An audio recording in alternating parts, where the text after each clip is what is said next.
Welcome back, everyone, to Red Spotlight Entertainment. I'm Alexis Soto, joined this week by David Francisco and Alexis Moreno. As you can see, we're all in the same room for, I think, our contractually obligated annual appearance together in the same screen. Maybe we do it 2 times a year, depending on the occasion or the event. Of course, this is the podcast that brings you everything coming out of the world of movies and more. And as you can tell from the background we have behind us, we congregated. Is that a word you want to use, maybe? Sure. We came together because we had something that we all thought was a pretty special occasion. We had the return Team Avatar. And that's going to be our show today on Red Spotlight, number 544. So we may talk about anything else depending on how we feel this conversation goes, but we'll just go ahead and read off the synopsis at the top, and then we can get into the background, that basically the way to get to here. And there's a lot of history to get into in context before we even get into the actual picture. Okay, here is Avatar Aang, the Last Airbender. Of course, our Letterboxd is our sponsor here, obviously, before it gets bought out by some evil corporation and kicks us off the platform. The legacy reawakens. Avatar Aang, the world's last airbender, learns of an ancient power that could save his culture from extinction. With the help of his friends, he embarks on a global quest to find before it falls into the wrong hands and threatens to upend the peace they sacrificed everything to achieve. Okay. I feel like one of the best places to start, and there's a lot to really go with, but I want to get to Alexis first and then also to David as sirens go off in the background. I see someone took a look at those flight logs from last year. Oh my god. We don't want to cut that. You'll see. You'll see. I mean, you're the editor. So I want to start off first with Alexis and then David, with just getting or coming to terms with the idea that we have an Avatar movie. We have a new Avatar installment that features the characters that literally built the franchise. It's all you. Oh, okay. I'm so happy. We just finished watching it. Literally, like, the movie was done, credits rolled, got up, set up, we're here. I've been so excited about, like, coming back into this world. And I mean, I don't know about you guys, but I truly was, like, not disappointed. And I don't think we were expecting to be disappointed. Maybe those who watched Korra and maybe they were second guessing it a little bit, but I truly never was, and I'm so happy. No, yeah, I've been excited about this from the very beginning, and seeing the actual trailer come out, not seeing those leaks, but the actual trailer, how the animation was going to look, I was just so excited about getting these characters back, and seeing what, these creators and their studio can do, when they get the right time and budget. I don't know about budget. I don't know if they got cut off at some point. Well, me. But yeah, I was excited.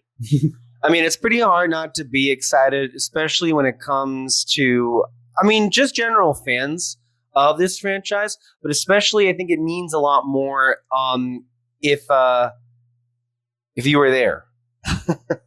Right? If you were there when it all began, if you were one of those OGs that watched it on Nickelodeon way back in 2005, over 20 years ago. Over 20 years ago. And I know that for me, it was definitely one of my favorites, and it was one of those shows that I was so into that I was like, became so obsessed with it, especially that last season, and then the excitement and hype and anticipation I felt for that series finale. And finales to shows, you know, they can go either way. A lot of them can be unbelievable disappointments. Some of them can be okay, and some can live up to the show that came before it. And that finale was like one, I think, for the ages. It left things off in a place where I think people were unbelievably satisfied. But that did not mean there could not be more. You two, I think, were far more earlier on the Korra bandwagon than I was. I didn't really get a chance to interact with Korra all that much, in large part. We just didn't watch it online. That's the thing.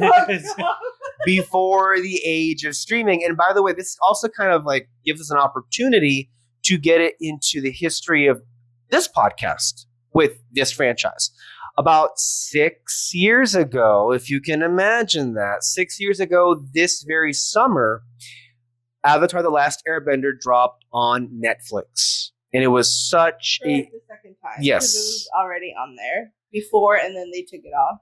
It was a sensation, and we all took it upon ourselves in large part because there was nothing else to do during, you know, the COVID pandemic.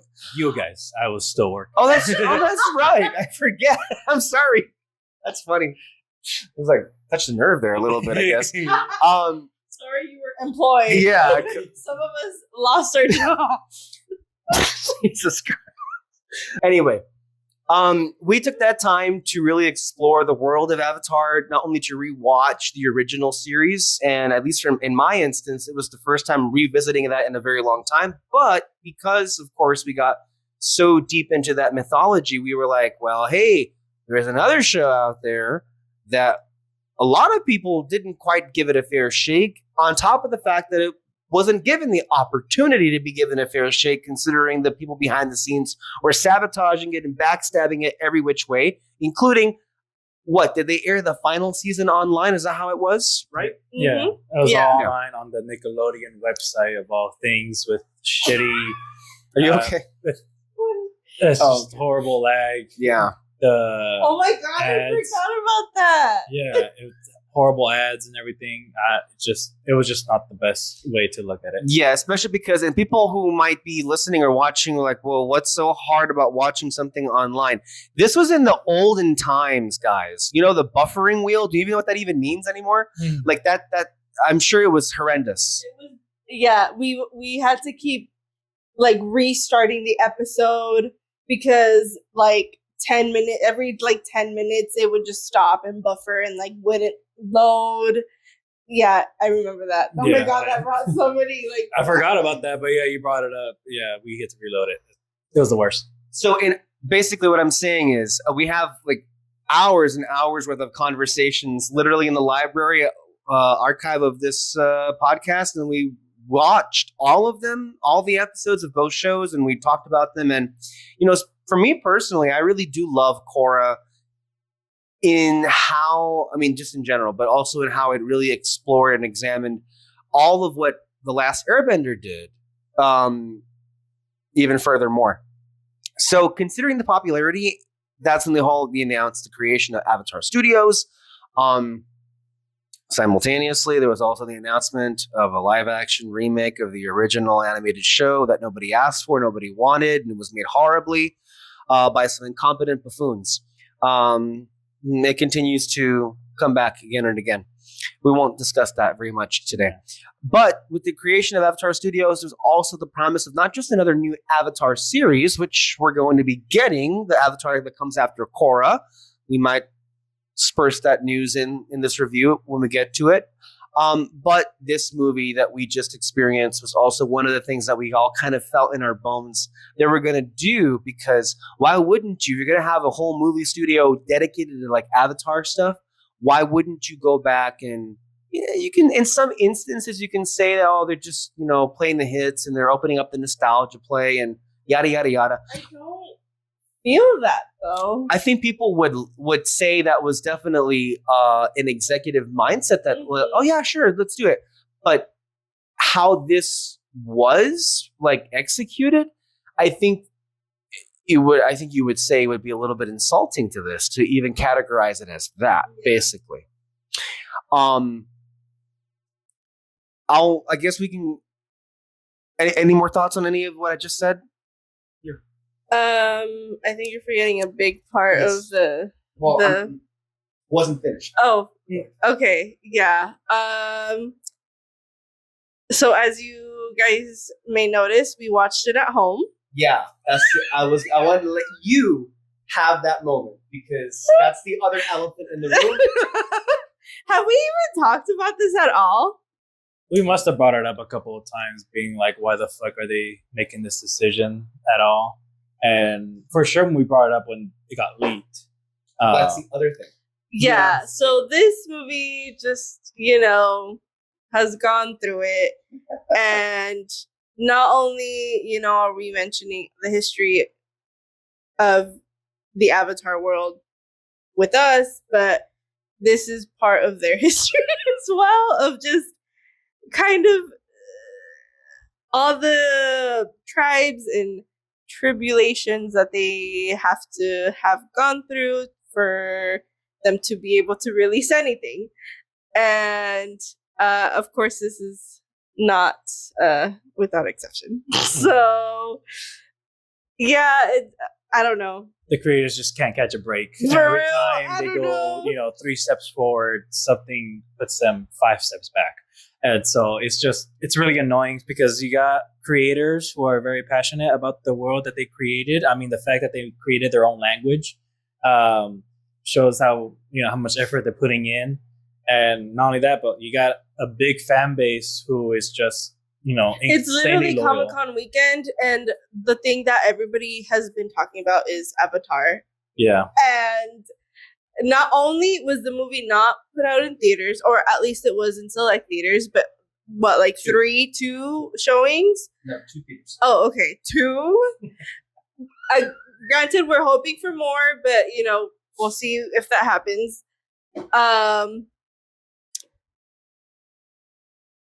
They also announced that the TV show that they are releasing, they're releasing the full first 2 seasons, which cool. We get a lot of content. I think they said 26 episodes, which I mean that's like a full That's a full first season, basically. yeah. It's So not the original show. cool. Why are we doing it like this? I don't know. It's just they can't get a chance. It's we keep mentioning many times that the people literally in charge they can take all my money, and they're just not willing to take my money. The people in charge of the studios, at the very least, the creators, they want to make all this stuff and all that, but people in charge of the studio, Paramount specifically, I guess you can say, is just not understanding how big of a fan base this is. And really just makes all the worst decisions possible from a business sense for this franchise. It's the worst. There's a lot already, and a lot that needs to be elaborated on. One of the things I will say, David, if you can get speaking of what Alexis just said about take all my money, you should take a picture of that shrine over there that I'm up to Avatar. I see a whole bunch of Funko Pops and the books and everything, just to give people a clear sense as to how much of a devotee both of you are to this world, to this franchise. Look, I feel like, hindsight's always 2020. And in the year 2020, when this was like hitting a new peak of popularity, I do wonder if Netflix attempted to buy outright the rights from Paramount. I'm sure. But something tells me... So far, they're the only studio that seems to kind of get the point. Yeah. But they kind of screwed themselves over by whatever happened between them and the creators. We don't really know. I mean, we kind of know, but obviously not the full story. I'm sure come on. Because, obviously the main theme is the entirety of this franchise's existence, unfortunately, has had bad ownership and really bad leadership throughout the entire history, except for, I guess, for the original 3 seasons of Nickelodeon. They're the only ones. And not by the creators, I will say. Yeah. Oh no. The leadership, Studio. the studio executives, the creatives, Konietzko and DiMartino, are they? I don't believe have any kind of blame in any of these kind of. Well, first of all, they have no say, so therefore there should be no blame put on any of them. As far as all of these choices, from putting Korra online to the very questionable decisions Paramount's been making every step of the way, have nothing to do with them and everything to do with the people, the suits, who throughout all of time in history don't really know much of anything, especially when it comes to honestly huge moneymaker like this, and they still can't really get with it. And that's why I kind of like wonder if maybe what if there was like a branch reality where Netflix scooped up those rights, and I wonder what would have happened in that instance. Then again, would a theatrical window have even been a guarantee at that point, considering it's Netflix? I think it's more of a shot than what Paramount gave it, honestly, at this point. They did do K-pop right last year in the end, so they did something with that. So at the very least, they would have learned if it came out at the right time. If it had come out the way that they wanted it to, with K-pop Hunters becoming before it, they would have learned from that, and then it would have still gone. And maybe they would have prevented the leaks from coming. That too. I saw one YouTuber, the way he explained it is, if you want to look at the leaks, go ahead, but still support the actual release. Get a Paramount Plus subscription, watch it, put it on for hours and hours and all that. So if you did that, cool. If you didn't, go fuck yourself. So yeah. The thing is, so this was promised to be a theatrical release. It is not. The decision was made that they were going to instead put this on Paramount Plus, which I believe every person in the world at the time that this was announced was angry at, devastated at, quite frankly. We'll get into the specifics of this film, don't you worry. But everything about the film, from every little frame, is a feature quality. This film looked better than most movies made today, quite frankly. So yeah, this was made for the theater. A decision was made that was not going to be the case, which to us feels like a complete betrayal of what was promised. And I'm sure Konietzko and DiMartino felt exactly the same. Now, the motivations behind that have not been really unearthed. We can only speculate. What we do know is around this time, Paramount had been acquired by Skydance, owned by David Allison, who is a MAGA acolyte, who is ushering in a new era that is purposefully trying to politicize everything about every aspect of the filmmaking process. And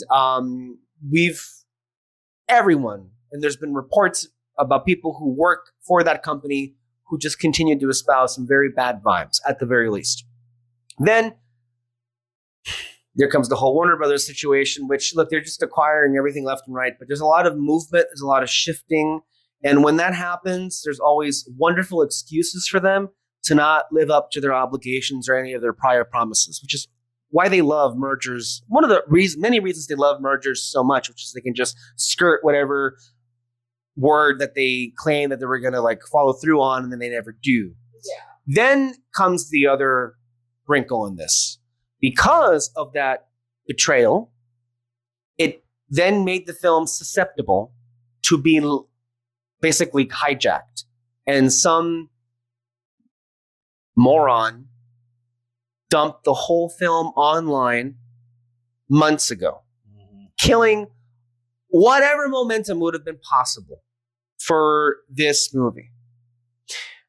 So I think it's fair to say that this one project has been so kicked down, so kind of ruined in the most random and unfortunate ways, that it's just one of those things where it was a disaster through no fault of its own.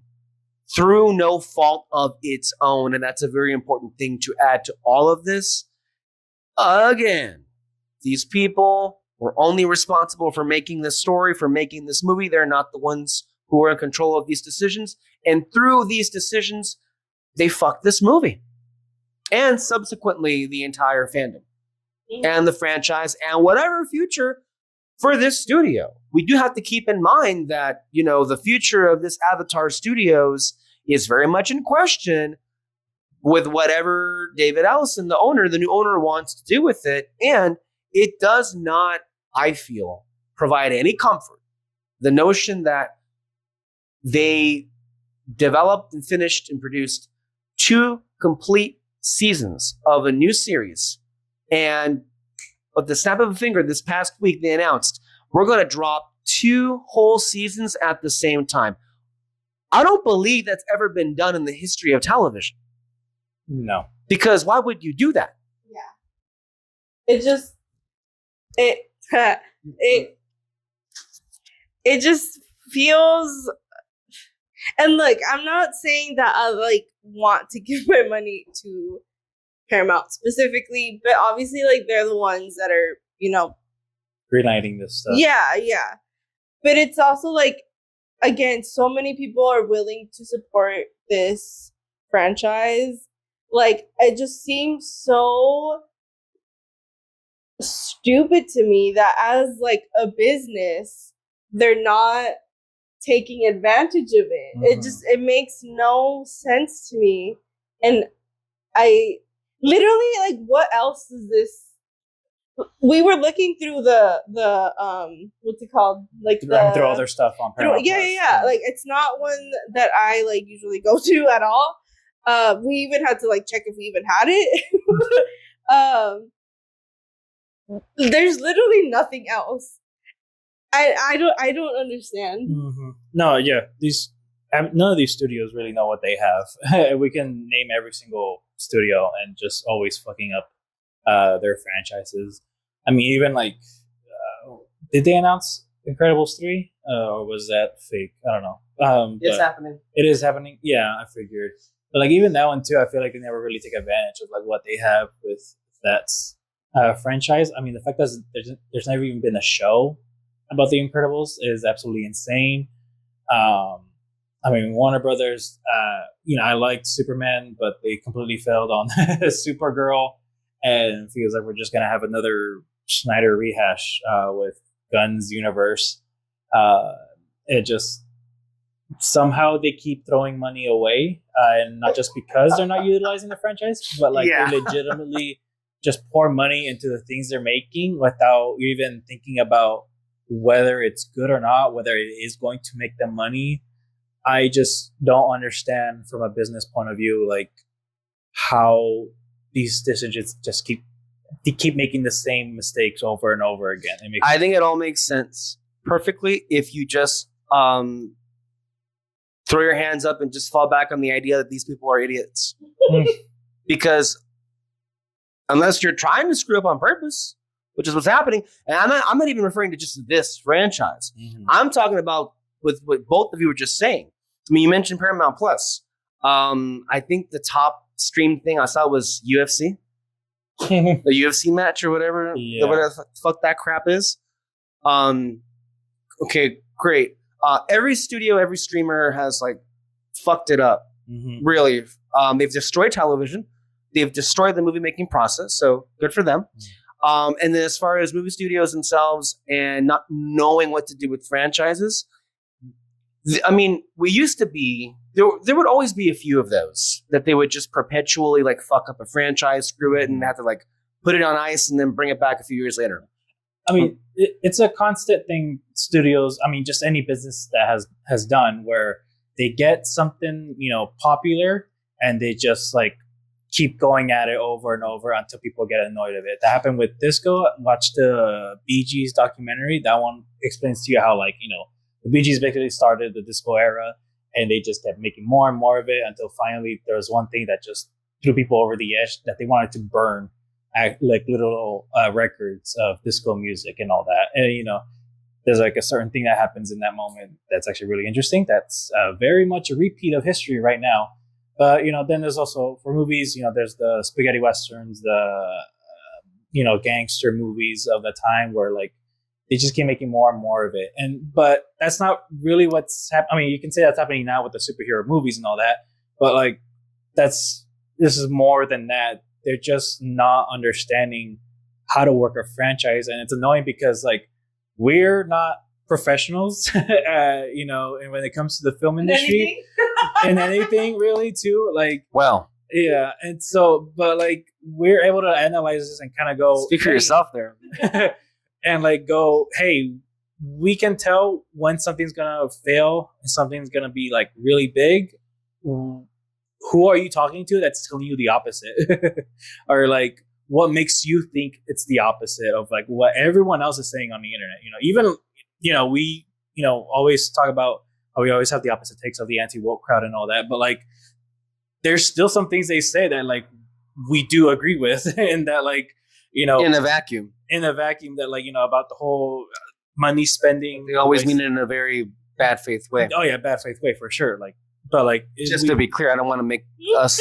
No, I know. Like that's what I'm saying. I mean, I'm saying like we go against. And I know. I just want to make sure it's clarified to people at home that we're not sympathizing with people who hate. But it's like that's the common thing. At least it's like it's the money spending stuff. The fact that some of these movies haven't been that great in a long time, and the fact that they're not utilizing the franchises as good as they can be. You know that. And you know what? That's where I was going to go, and I'm glad that you put that out there because this is what makes it different. Yes, it's always been studios that have fucked up franchises. But I think what makes this era different is that now it feels like every studio is fucking up every franchise. Mm-hmm. Now it feels like we're in this swirling vortex of crap where it's like, it used to be, well, at least you had one big studio that had a few big franchises and they would do okay. Think of Disney in the 2010s. They got Pixar, Star Wars, and Marvel, and they were like, they were cruising through. But they fucked it all up. And now literally every franchise they own is like the biggest news. By the way, we should have mentioned that we're recording this the same day that Comic-Con is happening. And they had a Marvel panel. The biggest news was that, they're doing a Ghost Rider movie, but a dollar store discount Ghost Rider film with everyone's favorite Family Dollar director, Sean Levy. That's the biggest news that came out of Comic-Con for Marvel, which should just only reinforce what the depths to which most franchises has fallen. And I think it also speaks to why when you've been paying attention as we have with the kinds of movies people are choosing to go see in theaters nowadays, it's been less and less and less of franchise stuff, because I think we're at a point now where people are just like tired. Mm-hmm. They're tired of being let down. They're tired of this, and there's no change in sight. The attitude of that Marvel panel that we were just like on social media, they're not reading the fucking room. Everyone's laughing at them and saying, how fucking stupid are you? Yeah. And yet you're like, oh, we got Sean Levy. We're going to make an amazing Ghost Rider film. Aren't you excited? No, nobody asked for that. So now I'm just going into a different tangent. I'm sorry. But I think it sells the point that most franchises these days are just over because of idiots that really, if we're being honest, don't really care and don't have an interest in this, which they should because they would want to make money. But that's not the point anymore, to make money. The point is to destroy civilization and keep whatever wealth they have for themselves. And if you view everything through that lens, I think that makes most sense when compared to everything else. Alexis, do you have any more thoughts on Alias? That's very what the movie's about. So I guess maybe that's a good segue into the movie. Yeah. Well. Yeah. Oh, okay. At this point, we're now going to start giving our initial reactions to this film, which I think the obvious first thing to just say is this was so good that it was probably better than most of the films that play in theaters maybe at any time, any given point throughout any given year. This movie was so good. Just generally, but from a visual standpoint, and I do mean this sincerely, I think this puts most films to shame. I think this puts even most animated films to shame. I'm going to put it out there right now because, and again, you may want to accuse me of like picking on Disney or picking on Pixar. And you know what? I'm sorry. When you're on top for so long, you're going to get these kind of like attacks. But there are genuine animation studios and projects who are taking the right lessons from Into the Spider-Verse. That's kind of like a reoccurring theme we've been kind of like commentating on for years now. We've had plenty of animated projects that are very much clearly influenced from those films. And not that necessarily this needed that inspiration, but it very much is leaning toward the beauty and the art of animation and everything about this picture and how amazing it looked. And when I say this picture, I don't mean that background. I mean the film that we just watched. This is why I get really frustrated and disaffected with people who genuinely endear themselves to garbage like live action remakes of animated properties. Because why would you want a lesser version of what you already have? This and everything it did and everything it showed us reminded us why animation is the superior medium. And we will talk about this, but I think it's really kind of a big fucking deal that it was 2D animation. Yes. And it kicked ass. And it will kick ass. And look, I'm not gonna some animated films might get some stray shots here. We've had some animated films this year. I'm just gonna put it out there. I'm not gonna name names, but we all know who they are. This is the best looking animated film of this year, maybe of last year, one of the best maybe of all time. On top of that, it also happens to be a genuinely great story with a great film with great characters and great writing. Who would have thunk it? I think it all came together. I was legitimately just like taken back in time all the way back to 2005 when we first watched that show. We brought back into this world, and when you know characters for that long, when they've lived with you, and we felt the emotion, all of us, I think at similar moments. But just when it first began, it was just like we're back here. It's like reuniting with old friends. It genuinely felt that way, especially when it came to, there was a shot in this film toward the end where like Aang is just breaking down crying, and it damn well might be one of the most affecting moments that we've ever seen Aang, as far as how it made us feel, and especially what he goes through in this film. But it goes far beyond just that novelty. It definitely has something to say, and it definitely, I think, kept true to the quality, to the themes, to the values of the craft and the world and the philosophy of this. And as a personal, just, if you want to just view it from the lens of just like the lore and, I think it's a perfect bridge between Airbender and Korra. You couldn't ask for a better just like way to connect those two shows. And in many ways, this story and what we saw felt like it was always meant to be. It felt in a long lost season of the show, right? That's exactly what it felt like to me. So, I was over the moon. I was moved. Very, I would say, touching and moving. Yep. Cool. Okay. Needs a minute. I guess. No, yeah, I loved it. Honestly, think it might be my favorite movie of the year, which is kind of crazy to say because I love Project Hail Mary. And there's been some good movies, but like nothing about those where I'm like, I don't know if this might be my favorite movie of the year. And I have to like keep looking back, like what movies came out this year? Like, was there, it's like my brain is just not really going like, oh yeah, this is a good year of movies and all that, even though we got some good movies. This one though, mind you, he just watched a Christopher Nolan movie the same day. Yeah. So the fact that I wanted to point that out there. I'm not criticizing you. No. I'm just saying there are more movies beyond him. No, yeah, it's just there's that, but then also like there's just everything that you love about movies. You see the work, you see the love for it, and you see a good story being told. And especially for this one, where I think it's just so important to keep hitting on the fact that Aang is the last Airbender. How does that affect them? And that line that he says towards the end, like I find that to be so important for his character.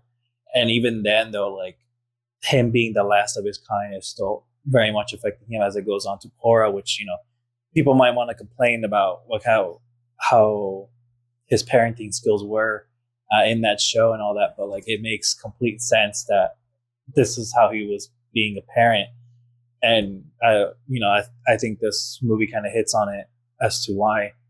But yeah, it's just, and I mean, it was just me. The main focus was just on Aang. The other characters were, I want to say sidelined, because like they were pretty important for the story to be around Aang and all that. But yeah, the main focus was Aang, which I don't mind, because if this was in theaters being successful, we could have gone Avatar, Katara, Southern Water Tribe Leader. I don't know what. If this was Dragon Ball, you know what they would do with this, right? This would be turned into a 22 episode like version, the same story, same sequence of events, but they'll just like stretch it out. Mm-hmm. Which may not be a bad idea. I mean, I'm sure there's a market for that, and a lot of people were complaining with Korra, going like, "Oh, but like I don't understand the stakes of it. Like it doesn't feel like." Well, they don't understand. Yeah, and but like, for you them, look right? at this movie, and it's just like I knew these characters weren't going to die, but like I still felt like pressure and stakes were high in this situation. I was like, "Holy shit, what the heck is going to happen?" So, it can still happen. You can still make, another show with the characters all grown up. And I mean, we still got the comics too, like, how they keep rebuilding the world and all that. So there's story out there. And even, Adam mentioned when we were watching it that the creators were thinking about making Katara pregnant in this movie. And ultimately they decided not to, because they were kind of like, okay, let's just focus on this part of the story, and they think that the pregnant thing can be something else. They can do it on a different story and all that. Which did they happen to say how old they're supposed to be? I think they're supposed to be early 20s, maybe, or maybe 19, around that age. You have to remember, he was 11, 12? Yeah, like he was literally a kid. Yeah, and it kind of immediately started working on Republic City as soon as the war ended. They didn't think about it. They didn't think of the city right away and all that. But there were in the comics, there's certain things like that keep happening that makes them go, oh, maybe we can do something new with this. Well, I mean, for people who don't know, in the comics, like I want to say they're 2021, at least Aang. Yeah. So people don't know, Republic City was made on the village that was first raided by the Fire Nation. And so when 100 years passed and there were still Fire Nation people living there, the people within the Earth Kingdom just kind of melded together with them. They weren't enslaved, they weren't in prison, they just were together. And so when the war ended, they were trying to get all the Fire Nation people out of the Earth Kingdom, but this one was just like, we live here. This is the only home that we know. And so that was kind of causing a stir, because Zuko was like, I can't kick these people out. Like, this is literally their home.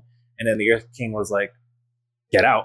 You just took over my kingdom. I'm not going to stand by and just, let this keep happening. Sorry. So I think what you're trying to say is there's always been a larger story than just the initial one that we got. Mm-hmm.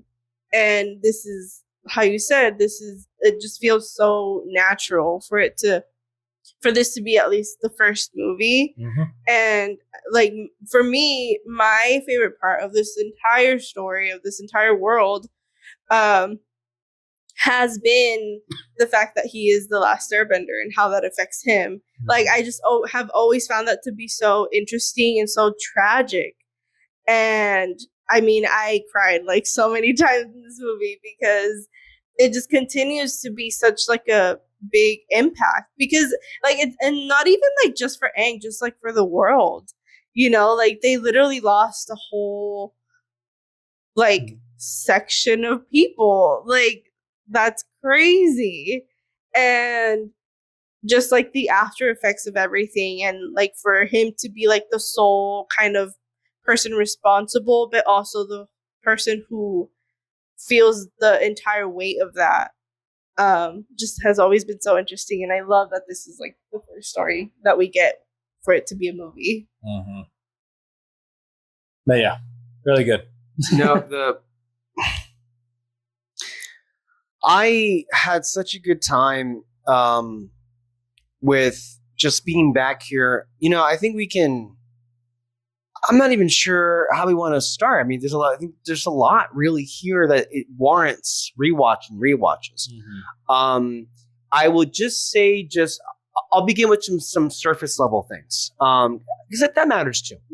I appreciate that there was a level of competence here in terms of how it like approached the matter of Easter eggs or cameos, because.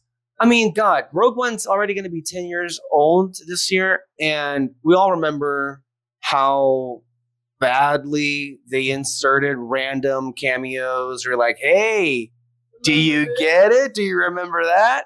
And I love how they remember that they don't have to stop the whole movie and call attention to something. It can trust you to kind of like find it yourself, which is kind of the point of an Easter egg, not for the whole fucking film to just stop and applaud that you're actually here.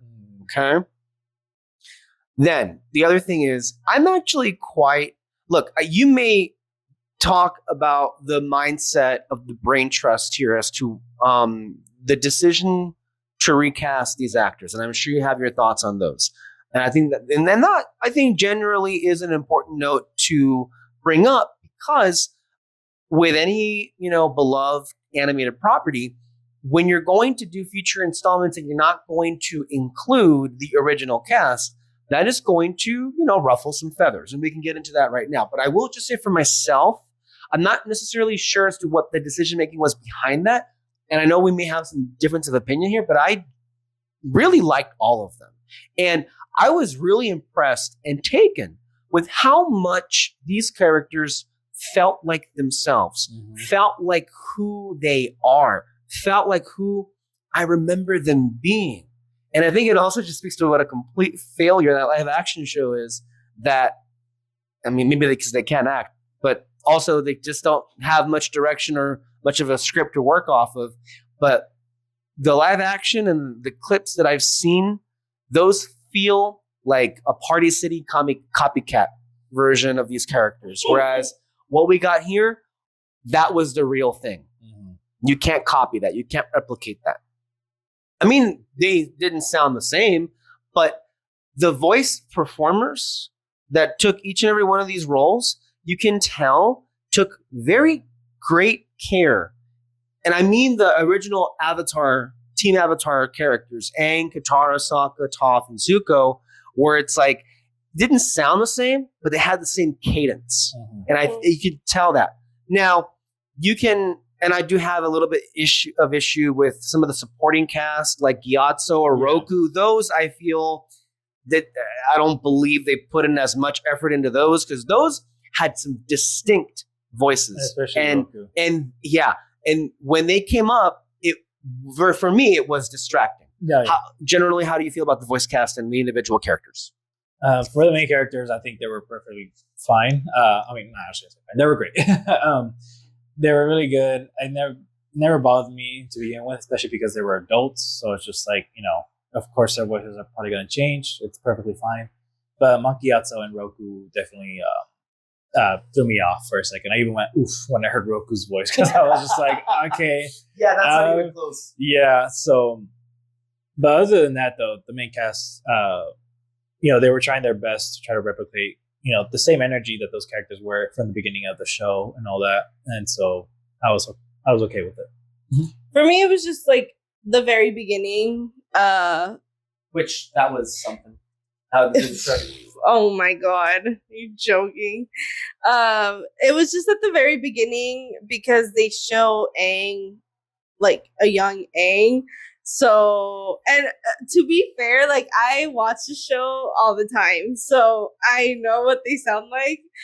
And so it was a little bit of like, I don't know, just a little jarring, but as like literally after that scene, I was fine.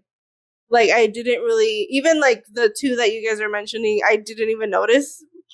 Maybe Monkey Otto at the end, but yeah, it wasn't like an issue. Even like in the middle of the movie, like I think I told you guys, I need to focus on Zuko's voice because he has such a distinct voice. But like even then, I forgot.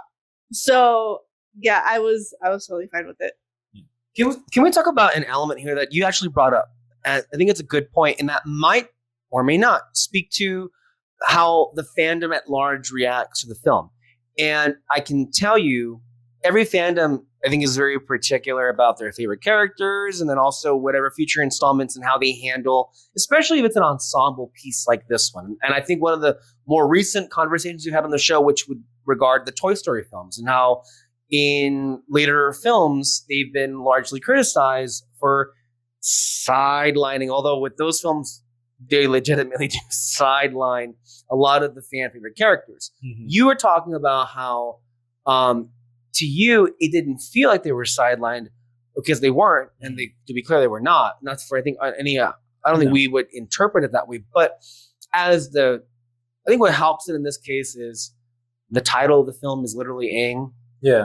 This is Aang's story, and it is a very personal story for him too. So I am very okay. On top of the fact that for me personally, I think we had enough moments with them. They were in the film. They had their main role in the film was to come back here and remind us of what it was to be part of this group and that group dynamic. And I think in that they succeeded. Now, would I have wanted maybe some more one-on-one moments between Zuko and Aang, or Aang and Sokka, or Aang and Toph? But they showed us like the moments that we got with characters that are not Aang, like we got enough to know that like these are still like the same people. Yes, yeah. You know, like, and we had those moments in the show. Yeah, yeah. And like they're just older and they have responsibilities now, but like they're all still the same and they all still have that like same love for each other, and like it is like it's. I don't know how to say it where it's like they're still the same people, but they've honed into who they are more. Yes. They feel more confident in themselves. Even like you said it amazingly. Yeah, like with Sokka and like literally being an inventor, having his like little studio, and even with Toph, like she's and these are all like in the comics too, which like me and David have read. I don't know if you should read them. I should. But that story you talked about, the formation of, I know that story. Because you told me. And then Toph, like all she does is say, I'm still the greatest earthbender, and like true. But then we also get to see the side of like I love when she's like, is he cute? Is he cute? Like and like we have to remember, like she's the youngest out of all of them. Yeah. You know, like she would be boy crazy. Like this is her time to be boy crazy. I don't know. I love it. And so also unbothered too. Like she spent most of this film just like, hey, I'm just here for the vibes and to be literally badass. Like the villain that we meet is like Earthbender, and she's like, what? All right. Yeah. No, I mean, in large part, this ensemble in Team Avatar is used for comedic relief, comedic effect, but used very effectively in that. All of them, I think, have some really standout moments that, and again, that's an element in general, humor, that is so embedded in the DNA of what made the original series so successful. Korra, I believe, firmly has that. Maybe not as overt as Airbender, but it has that. I think from the clips that I've seen from the new Avatar live action series, I think in some part they acknowledge that and they try to recreate that to disastrous results. because because a lot of this humor is embedded in the fact that it's an animation. Yeah. And it being a live action does not function Does at all. not translate well. No, it doesn't translate whatsoever. So to this, and I think also I totally burped in I know. this. I'm sorry. but in general, this is an element that I think when it comes to studio higher ups, it's not as appreciated enough as far as like what made this such a special series. And I love how it doesn't waste any time with those gags.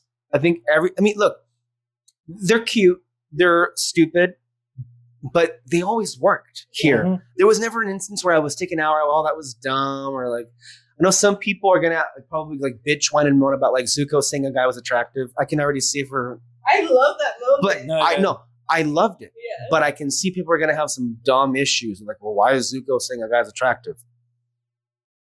I don't know. Can he not? I actually find it weird how everyone else like Is reacted reacting to that, yeah. to what I'm saying. Yeah, it's interesting, huh? Yeah. Oh, I think they were just like, wait, what? Zuko, is this? I don't know. It's like, I feel like I was overthinking more of their reaction than I was with Zuko. I don't know. And we have to remember they're not like opposed to storylines like that. So Yeah, that's an interesting thing. It may be something that exists it is something that exists in that world, obviously, and they elaborate on it in Korra, and it.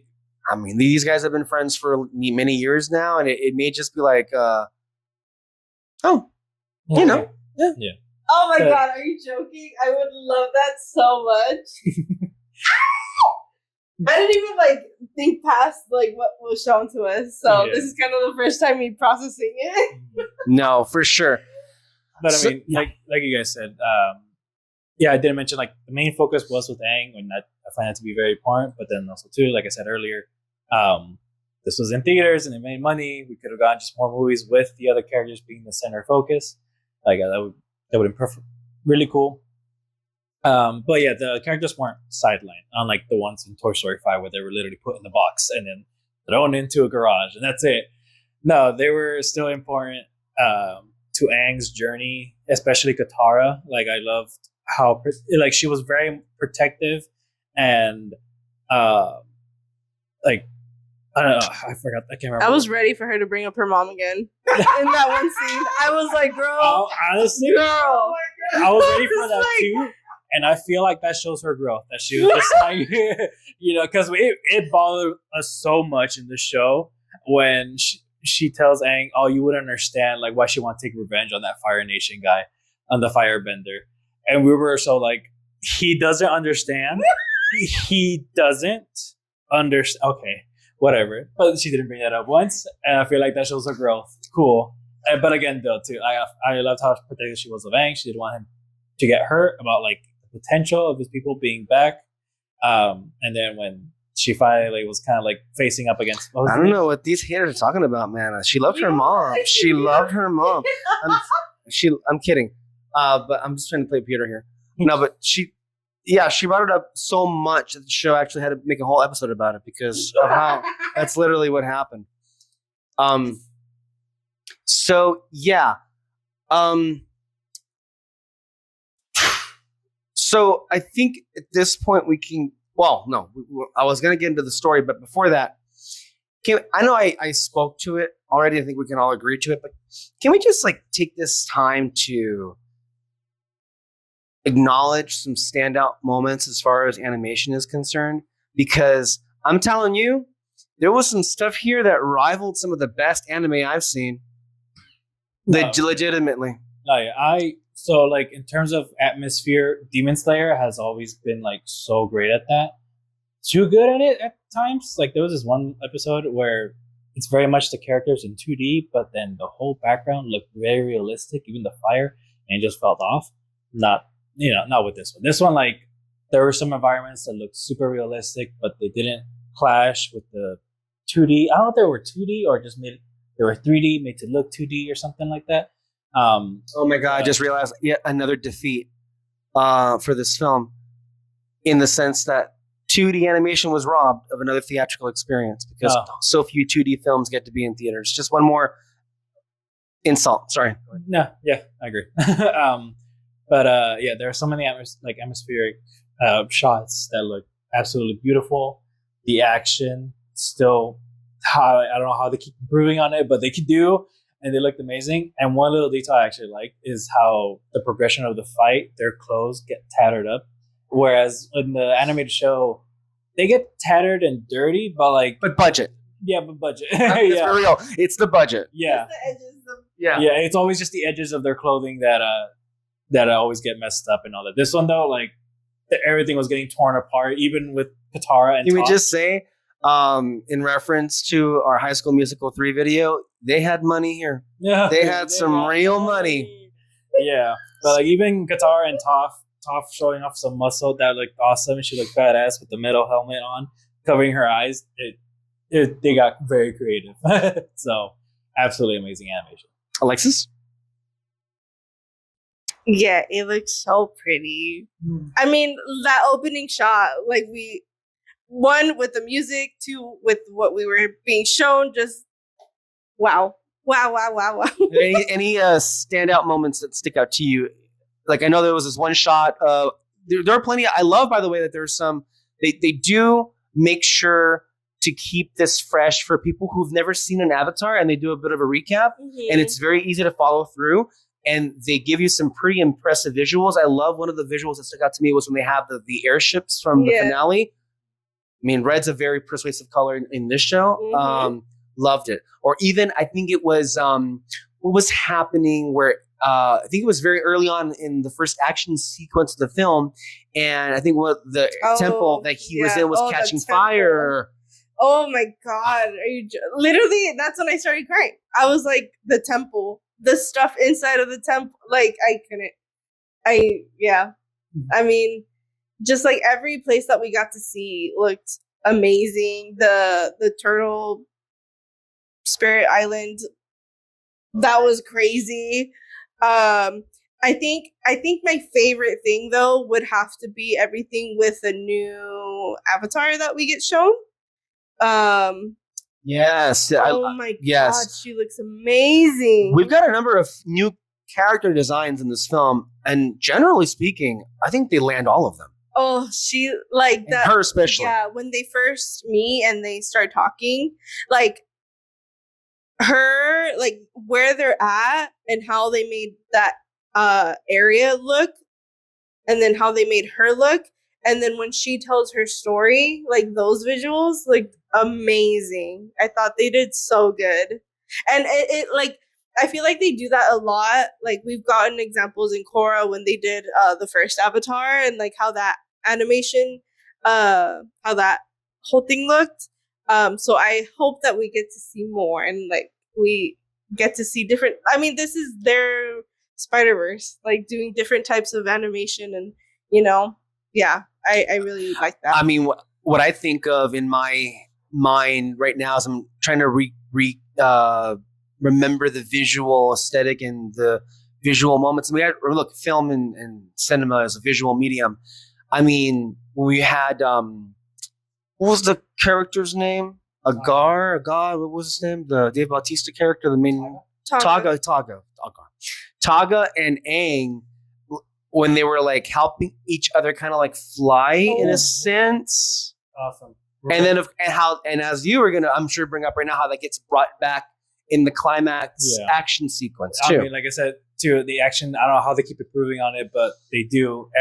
With the original show, lots and lots of people have always analyzed the fighting style of it all, and one of the popular ones is how. But they also put so much thought into it.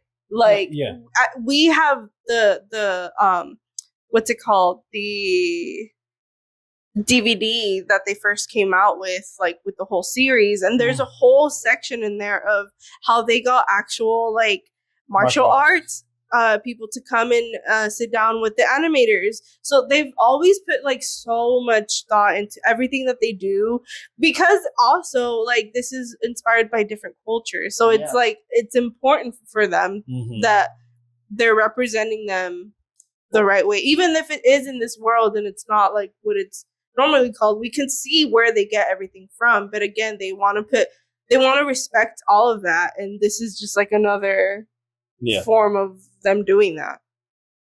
very real quick, I don't want us to move up entirely on this animation or action sequence just yet, but I wanted to just, I didn't quite get an answer. Why did they choose new voice actors for the characters? What happened? I don't know. I think at the very least, because it's very Asian inspired, they wanted to get, people from Okay. the right culture to voice them and all that. And I mean, and they found a good excuse for it because they're all grown up now. So yes, obviously the guy who played Aang in the original show is also grown up. David, and all are that, you saying they went woke? Yeah. Yeah, I mean, I guess I could see. I still am very much for, like, they should have kept the originals because Mhm. also, let's be real, they're not really doing much. And I'm sorry, but like, but they also are very like still involved in The community. yeah. Yeah. And I don't know, that makes me feel kind of upset, like, if I think about it too much. But like, again, I'm not like mad at what the new people did. They still did a really good job. I'm sure that like anybody they would have gotten, they would have done a good job because they care so much. Like the people that hired them care about it so much. But I don't know. It does feel a little bit like. I mean, it's the whole Ahsoka thing again. Like we've already talked so much about it. I mean, yeah. A lot worse as far as that, how it handles that. So I mean, like, it sucks, and I will always be for getting those original people back. But it is what it is. I can't really do much about it, and I'm happy that the new people did a good job. On that, I want to say that,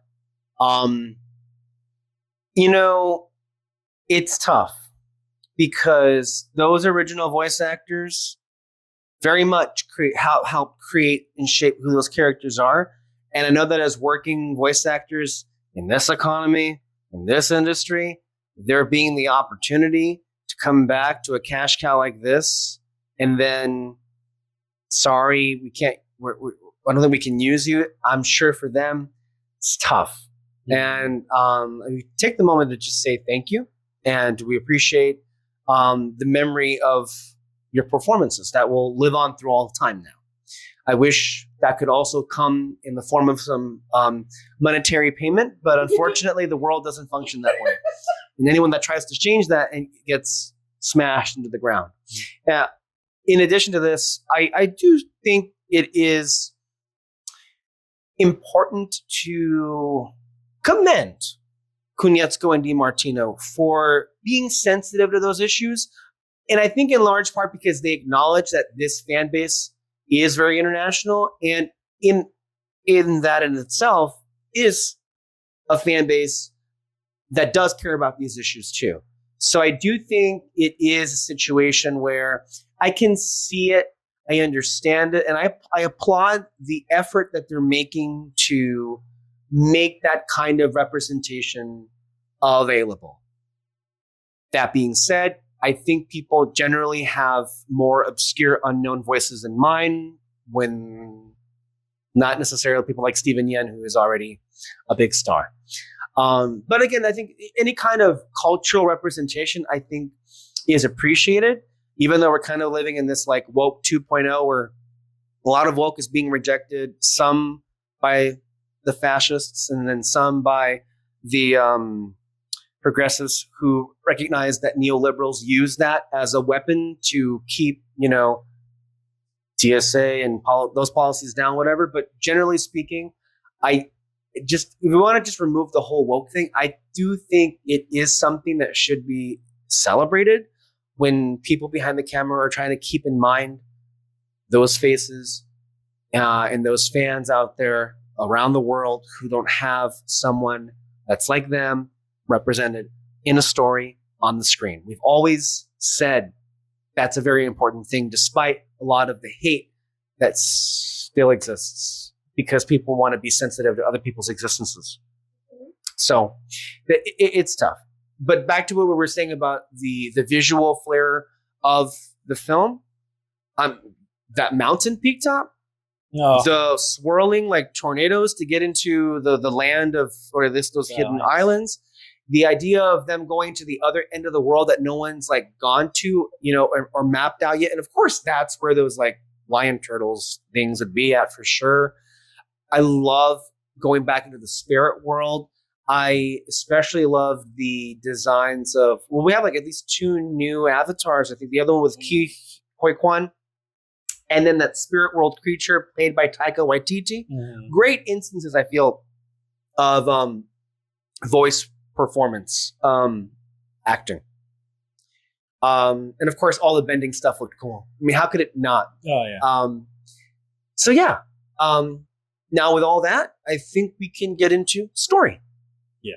Spoilers? Yeah. Have we not said spoilers at this point? No, we haven't said spoilers. Oh, okay. Well, I'm sorry. I don't think we spoiled anything too big. But no. I mean, we pretty much said the story. Not really. I mean, no, we just made a focus that it's a focus on Aang being the last Airbender. We said it, but we didn't say it. Yeah. I think it's the best way of saying it. But, spoilers here now. Yes, we haven't spoiled anything big before this. Don't worry. But full spoilers. Basically, Aang finds another Airbender, and he tells them that there is a staff that can give other people airbending abilities, which will not make him the last Airbender anymore. So they have to go through this adventure and they find out things.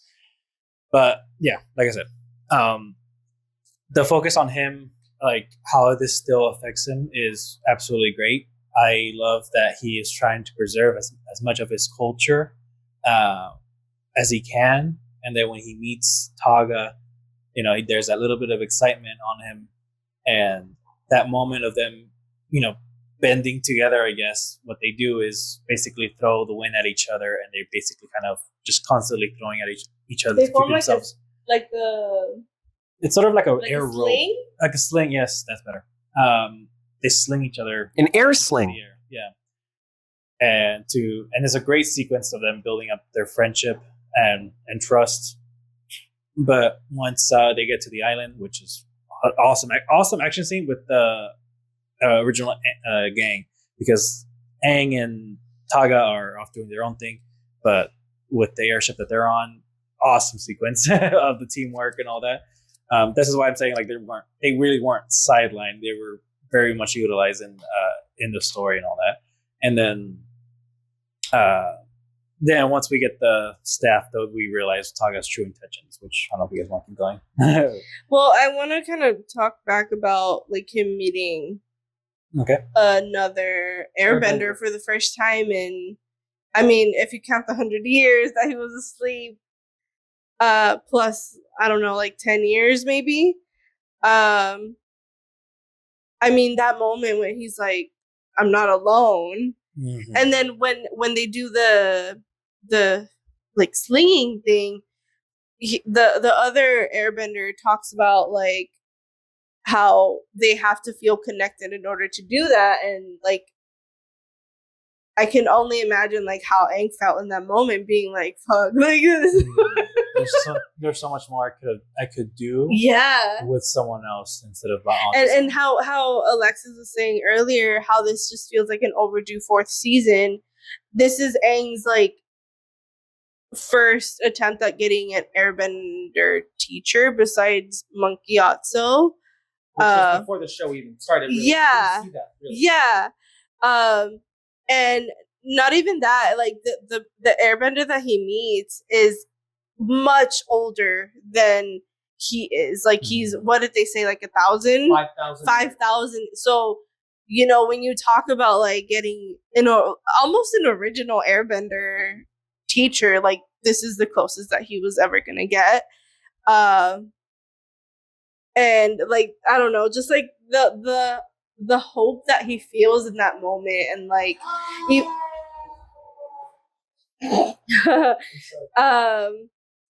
in that scene that they were just talking about, where the airship kind of goes down, all of the friends kind of get upset at Aang because he puts them at such a big risk, and Aang kind of fights back and being like, hey, this is the only chance I'm probably ever gonna get at bringing my people, my culture, like bringing it all back. Like, I'm sorry that, you know, I put you guys through this, but like, please understand. And I mean, what do they say? Like, they just gotta stay quiet and they're just like, fuck.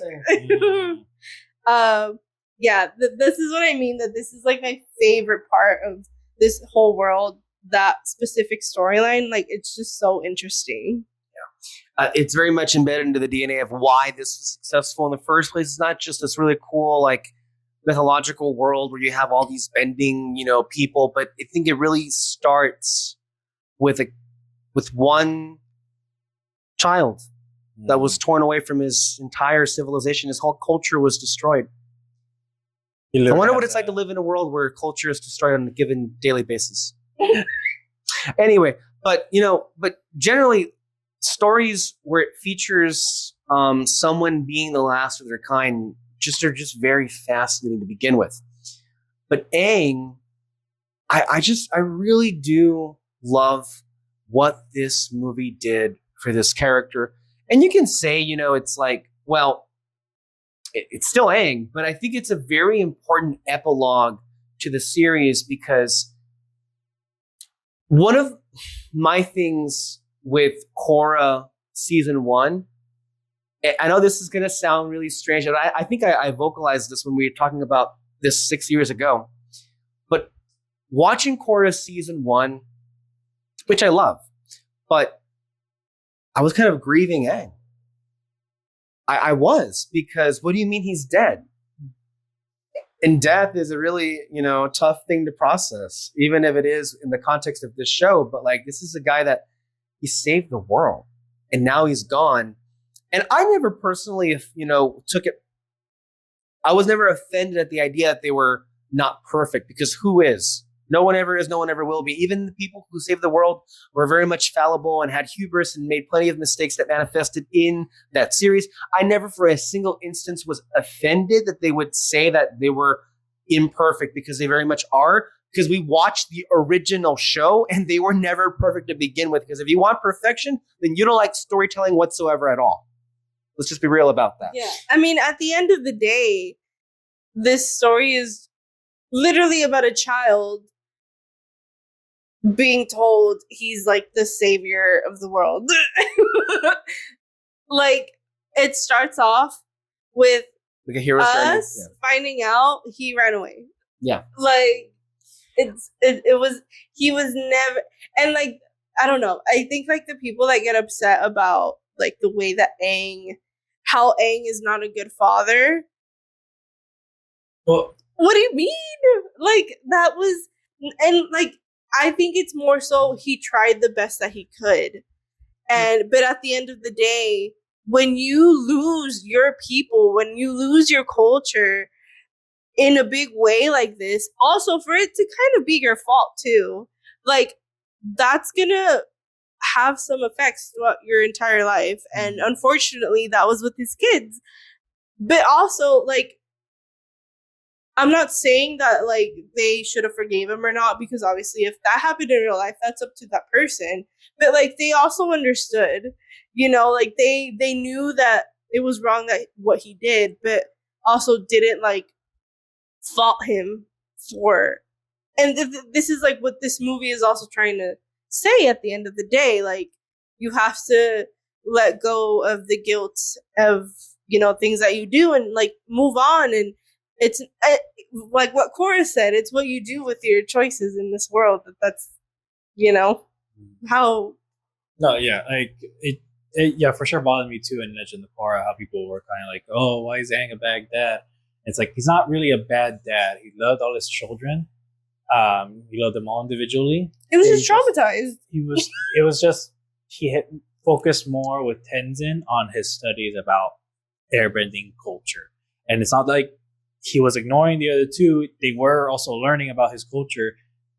They didn't care. They did not pay attention to it much. There is a line in The Legend of Korra about it. And so, and like, it never really, this one that bothers me with the live action one, where it's just like, you're not really hitting hard enough that like this is going to affect Aang for the rest of his life. And they even had tried to make a moment in the second season where he sees Avatar. Oh, what's her name? The airbending one. I forgot. Yeah. You won? No. Well, the last airbending Avatar. He meets her in the library. Was that season 2? I thought it was 3. No. Didn't he access her in season 3 when he's trying to figure out? The live action one. Sorry, I don't know what that is. Yeah, he meets her in the second season, but like he actually like sees a physical form, not a blue ghost. And what? Yuan is the moon lady. I said Yuan, isn't it? It's UA. Oh, my bad. Get it right? No, but he meets her and he goes and hugs her, and it's just like that was always a thing that I thought would happen if he ever sees her and all that, or at the very least, it's gonna be like, oh my gosh, it's another one and all that. But it just did not impact at all, especially because they added a line of like, yeah, it makes sense that you would do this, and it's just like, no, you're not supposed to say it like that. You're just supposed to acknowledge it, and that's it. I don't know. Anyway, but yes, it makes it. This very much was always going to affect Aang. I mean, the fact that it starts off with him having a nightmare about it, like, shows you that it's still affecting him even as an adult. And this whole thing is about him forgiving himself for what he has done. He sort of moved on with the fact that he's the last airbender in the original show, but like, even with him saying that he has to forgive himself, he's never gonna forgive himself. It's just, it has to be tiny steps of him making improvements and making sure it doesn't affect him. But that kind of didn't work out as he got older, but especially with his kids and all that. It just, I understand if you didn't like it, but like, it makes sense that he made those decisions with his kids and all that. And so with this movie, I love that they hit the nail on the head of like how much it affects him and how much he, even adding on with the whole air acolytes thing, it's like the closest thing he can get to bringing back his culture. I love it. I think what really made me fall in love with Aang as a character, and he really is like in some ways, a textbook man at a time, story. Those have always fascinated me. I think what makes those stories very interesting is just how lonely those people really are. It's in a lot of ways why I loved Steve Rogers so much as a character deep down, because he just, I mean, what do you do when you're zapped into a different timeline and your whole world is gone? But I feel like this film was very, very effective in getting us to really feel the loneliness that he was feeling and how much it meant to him. And yes, this was a very necessary story to tell. The world was saved, but the airbenders are still gone. And yes, that they eventually come back in Korra, but I think that's ultimately one of the things that's making me, reflecting on my memory of those shows. And as I was watching this movie, a couple of things were kind of clicking in the sense that, and you brought it up earlier, which was a lot of people have issues, quote unquote, with, what's it called? Aang as a father.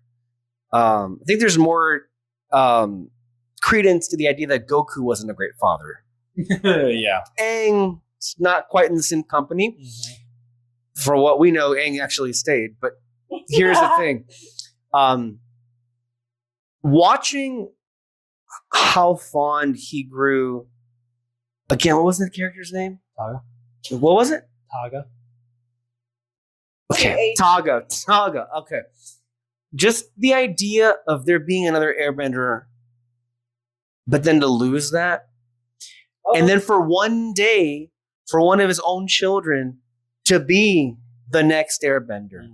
You can see it then and there. Why? I mean, we already knew. I mean, why Aang would take a liking to that child over the other ones, because he would be an airbender. But I think now with the story, I feel you have a greater appreciation for why Aang took such a particular liking, shall we even say favoring, to Tenzin, because he waited his whole life for Tenzin. Mm-hmm. He waited his whole life to have someone back, and that wouldn't stab him in the back, unlike some people here doing this movie. And more to the point, I couldn't help throughout the whole film, but even especially toward the end, there was a scene from Korra that stays with me and that stayed with me while I was watching the film, which was when the Airbenders come back. Yeah. And Tenzin's off on the island, and it's like, I wish you could be here, Dad. Literally crying. It's him and his kids looking at Aang's statue. I wish you could have been here to see this, which is, I mean, that gets me, obviously. Yeah. Because this was his dream. Yeah. And I think this film does a great service in, not that we wouldn't have not had any reason to, not believe Tenzin, because so much story, obviously, it's a whole lifetime that happens after Airbender and Korra. But I'm happy that we have these stories and this story, especially because it gets to the core of who Aang is, what his hopes and dreams were.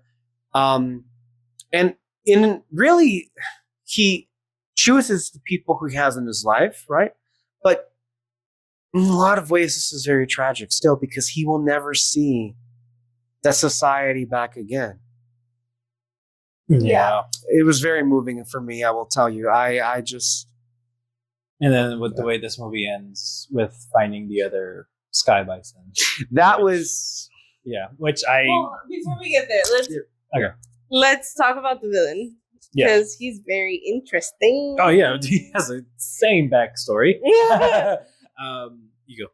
So, Taga, as we have mentioned many times now. Okay, I'll try to remember that. So Aang finds him at the top of a mountain, frozen, the way that he was frozen, the way that we met Aang. And Aang is also like looking for a staff and an avatar, I guess. Or I don't think he knows that he already knows that she was the avatar, right? Yeah, okay. Sona? Sona. She was an avatar. I was like, but she was like hidden. Yeah. Like somehow. Nobody could reach her. And she was an airbender. And doesn't find that avatar, doesn't find the staff, but ends up finding this man, again, who's frozen. We don't know anything. We don't know. And the way that he looks, like the way that his tattoos, like he has hair. Some airbenders can grow their yeah, eyes, they do. Like, it's not like all of them have to be bald or anything. It's always been a choice. So it's like fine. But it's just a little jarring still.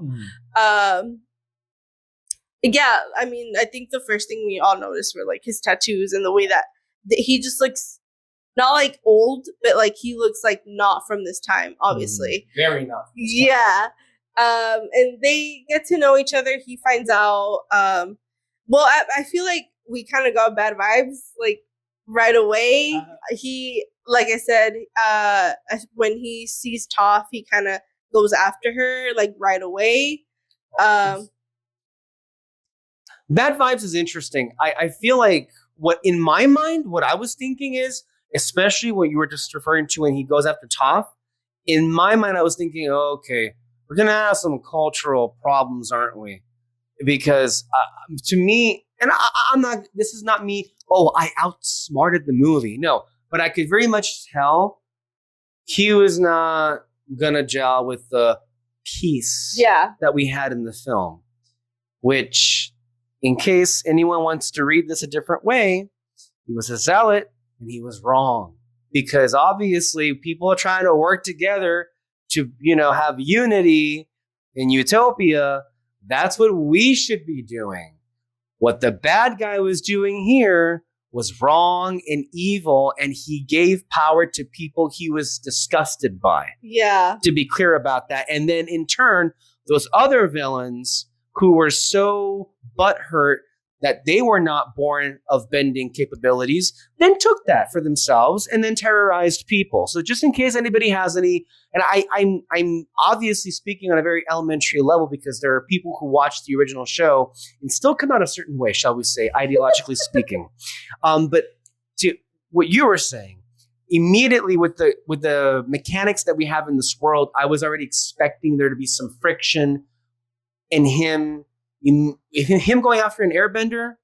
Already I can see that prejudice, and I was already thinking, okay, he's not gonna like the world that it is right now. Yeah. Did you feel that way? I mean, I wouldn't say I got bad vibes from him right away, but that's only because I'm like, well, clearly he's not gonna make it through the end of this movie because we know what happens at the Legend of Korra. Well, are you sure it's not because you found him attractive? Because apparently all the characters found him attractive in this, because they had a whole thing about it. No, yeah. So like, I was just kind of wasn't overthinking like what the heck his character is gonna be about. I was just gonna wait until the movie revealed it for me. Right. And I was kind of liking what he was saying, or like at least like. I like how the movie was trying to make him seem like a good guy throughout the movie, because I really did like that moment where they were, trying to destroy the tornadoes in that storm, that, and he's just like, trusting your friends, and we need to keep working on this so we can clear a path for them and all that. I don't know, there was like something about him where I don't know whether it's because he thought, well, if they die or something, or maybe he was just kind of like, they're benders, so like don't underestimate them or something like that. Like there's a lot within those lines that he says right before the reveal that he's evil. So I don't know. I just kind of went along with the ride. So, well, to me, him trying to attack Toph was not a good. There were also other clues along the way with him trying to kill people outright. Although, to be clear with you, I wouldn't have cared if he killed them because they were trash. So the other people, it was kind of like, okay, yeah, there's a reveal. Like I said, like I figured he was going to be evil because there's just no way he would make it if he was a good guy. But him attacking Toph, I just figured, okay, maybe there could have been some big battle with him and that Avatar in the past. But then also it's kind of interesting, part of his background is that Airbenders were peacekeepers during his time when Benders were actually like together and all that. They always made sure any sort of conflict was handled peacefully. But things were kind of getting out of hand. That the other Benders were kind of just trying to push Airbenders away. You seem to have some thoughts. Would you care to interject, Ms. Moreno? Seeing as the timeline we're on right now in real life. Oh, okay. So, everything that you were saying, peacekeepers and trying to, I don't know, that just gives me bad vibes. So that's why I was like, suspicious. Because when he was telling his story, he does say that. Yes. And this is like when we kind of first meet him. I don't know. It just gave me cop. So basically, she was saying everything you were saying as far as like explaining the history feels very much to the world that we live in right now. That's what she was saying. She wasn't like, I don't understand, but okay. Here, you want to go ahead? Don't. Elaborate. So, like, it just was giving me cop vibes. Oh. I understand, but like I still understand the attitude, but okay. I don't know. What attitude? I would just hear your reaction. No, she wasn't giving you attitude. She was just. Attitude was the wrong word, but like I just don't understand your reaction still to it. I don't know, but whatever. Like either way, because of how they were, the other benders were basically just still being, I guess, prejudiced or racist. I guess you could say towards airbenders, and the Avatar in that time was trying to like, keep building them up, and she gave them non-benders airbending abilities. And do you think that would make things better? But I'm seeing the parallels now. Oh wait. So wait, we have in the history there was a society of airbenders, and they were trying to lock themselves from the world, and they were trying to make an airbender state. No. That's not at all what was happening. She was trying to make more airbenders so that they can, but only airbenders. But her point was to keep peace. Yeah, was to bring balance to the force between all the elements. Mm-hmm. What's his name? I keep forgetting his freaking name. What he wanted to do was to corrupt that and to basically destroy everybody else. Is basically what I don't know if he wanted to destroy everyone else, but at the very least, just put airbenders back in their own place or like be in his own world of airbenders and all that. Maybe he could have tried to destroy them too. I don't know, but like that was his goal at the very least. But with the Avatar in that time, she was hoping to make more in order to keep peace, or like at least get more of them. Oh, I remember now. She said there was very few airbenders in her time, so she made more to try to like hopefully keep peace. But all that caused was just the other benders to be more defensive and just cause the slaughter for other airbenders, which gave Taga PTSD. And so Taga, yeah, got it right. His response was to create an army. Well, I guess his excuse was to defend airbenders. But what he was really going to do was genocide. Yeah. Yes. Interesting. Mm-hmm. But I mean, yeah. So it's interesting backstory. I don't know why I did that. Interesting backstory for him, and that just causes the whole conflict and all that. And what I like though too is that when Taga was fighting, that past avatar and this avatar, the staff that he was using corrupted his spirit. He was siphoning off, I guess you can say, power from the spirit world into his body, sort of corrupting him. And when Aang got the staff, I guess more spirit power got into him. And at first it wasn't corrupting him, but then this shows how much the whole being the last of his kind. He called it Super Saiyan. Yeah. Super Saiyan, Mega Evolution, whatever you want to call it, whatever. He went super, and it's eventually started corrupting him too, which adds more to the whole, like, how much him being the last of his kind is affecting him, because, once he was able to had the strength to stop Taga, he was just like, you ruined everything. I thought we could have brought our people back, but like, now you just made me afraid of like what you would turn them into. And like, I don't know what to do here. And so I loved that when he got into that berserk mode, though, we called it. We were gonna be like, oh, Qatar's gonna like step in the middle and be like, no, Aang, and all that. That's not what happened. He sees his airbender like banner that was in Republic City, and his memories of his people brought him back to his own. And I love that. Can we just applaud that decision? Yes, because I was so scared they were gonna put Qatar and all that, and like her be the reason. Look, no, let me be clear. I feel bad. No. I love Katara, and I love her in the series, and I love her in this movie. But I do think, though, it's too much of a crutch for Aang to always have, like, let's just say her as a reason to power down or to bring himself back, as we saw on the show. Or one of the main things that people still criticize the finale to this very day is how he got slammed back to a rock and it activated his avatar state. So in a way, that kind of the show had its cake and ate it too. But I love the fact that they made him make that choice, and he got there on his own. Mm-hmm. Not that Katara shouldn't play a role in his life, obviously, and help him, but we've seen that movie clearly a bunch of times. I think it was so great for him to have that be his choice, not for somebody else to come on in and like say, "Oh, you can't do this. You got to come down." He did it himself. Mm.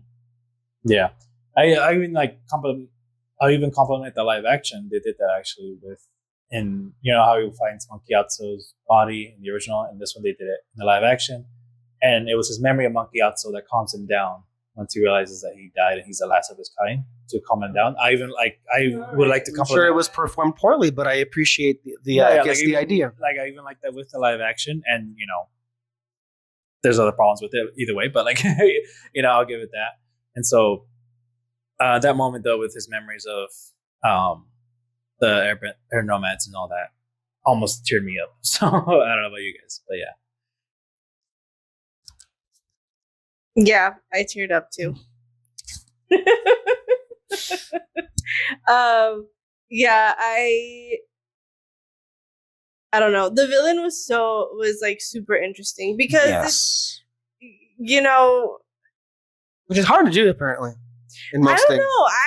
I like all the villains that come out in these shows. They're all in super Avatar. interesting, And I think what makes yeah. In Avatar, I mean, in general, apparently it's hard to do a good villain. Oh yeah, Like for a lot of franchises that delve into this kind of stuff, but yeah. Konietzko, Martino have never had an issue in that department. They're just, I mean, again, they take so much inspiration from real life people, events, and this is just like another example of that. Of somebody, you know, something tragic happening to somebody, and their kind of takeaway from it is like to cause more destruction, you know.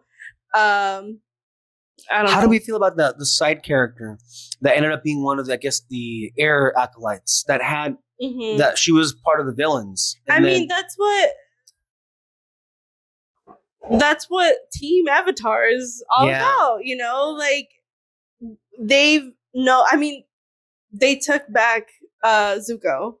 How are they not going to take somebody else back? You know, and not even like back. Just there were worse people than Zuko. Yeah, I'm just. But you know, like, how are they not going to give people chances to grow and evolve and understand that like everybody can make mistakes? And I'm sure that they would have been. I mean, I think at the end, like if this guy would have gotten his like airbending taken away, and if for some reason they saw like something that, you know, he was able to change, they would have tried their best to keep him, you know, to help him. I mean, there's no way that Aang wouldn't have helped him, right? You know, like that is something I like. I'm not bothered by it, but I was a little like, dang, I would have wished to have seen what Aang does with him, because that's, I mean, I feel like that's very much like what Azula is to Zuko. Yeah. You know, how Aang would have dealt with this guy, you know? How many fanboys do you think are going to bitch about the fact that Aang could have just taken away Dave Bautista? I'm sorry, the name. Dave Bautista's powers. I mean, he kind of did. But in the end, yeah. Well, I mean, by the time he figured out he was a villain, like Taga? Is that Taga? Yeah. Oh, okay. By the time he figured out he was a villain, like shit hit the fan, and you know there was just no way for him to get close enough to. No, I'm not bringing it up as something I had an issue with, but you know how if someone else does, it's like, yeah. For one thing, like the runtime in this is an hour and a half, 90 minutes, perfect. Just like everything moved, and there was never really a dull moment. Which, I mean, if anything, like I would have liked that, but that's only like a moment of like them hanging out together or something. I don't know, but like either way, this runtime was absolutely perfect. No slow moments or anything like that. So yeah, there was just everything that happened to get to the end makes sense. I'll bring up the fighting. I was trying to bring it up earlier, but there was a great fight scene with Aang and Taga. With Aang was constantly in the Avatar state and all that. And the thing that they brought up earlier was that Taga does this like little swirly thingy to use airbending as a gun to, like, I guess stop someone's heart. What kind of, honestly, it felt more like an air version style of firebending lightning. Yeah. Right? How he was like even kind of like doing this, a similar formation, if you will. That's what, at least to me, it felt like. And it definitely felt that way in how he was knocking out people to the point of basically killing them. He actually pretty much did kill them. And then they explained that there was like spiritual water all around, and Katara healed them. But and then they also showed Taga does this like airbending super speed thing or something like that. And they like I was really catching on in their final battle that like Aang was kind of paying attention to that, where like he was really seeing him how he was bending it to go super speed. And then at the end of it, they brought it all together with, you know, Taga shooting, Aang redirecting it. I don't know if he was actually doing the moves of like redirecting lightning and all that. He could have been, but using that to create the little vortex to super speed to get to Taga, and then using the what'd you say it was a sling to air sling to air sling to get him to let go of the staff, and then he grabs it and all that. Absolutely amazing, like storytelling, I guess you can say, wise of fighting. We had to back up. Yeah, because I can't believe I even caught that in the first try. Like it was absolutely insane, and like just shows how much they improved on the fighting, because like the fact that they were able to bring it all together is awesome.